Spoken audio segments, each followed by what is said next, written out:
मेरो फोन छोड म यहाँबाट कस्तो सजन दिमाग लिएर गएको हैन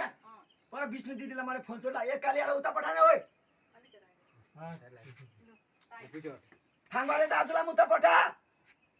बाजे छैन हैन उता पठाना दिदी उता पठाना मलाई हानि हुन थाल्यो भएको छैन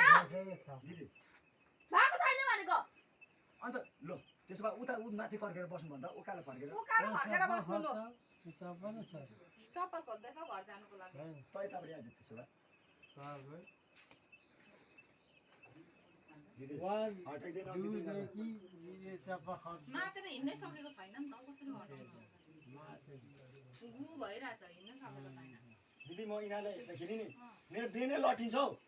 नहेर्न त अनि आँखा बन्द गर हो त्यो चाहिँ चिल्लाउँदै भन्नु ल मलाई ल कोही आउनु नदिनु ल ल ल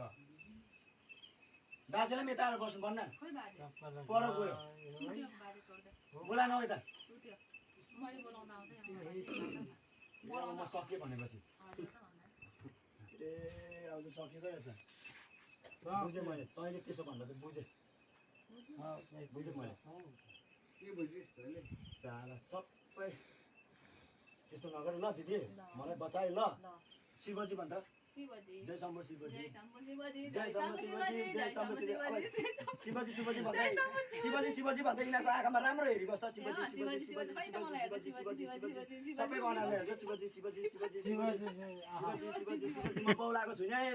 दाजु म शिवजी हो दाजु म बौलाको छुइनँ शिवजी हो ल ल ल ल ल ल ल मारिदिनु अब तनाक तुनुक पारेर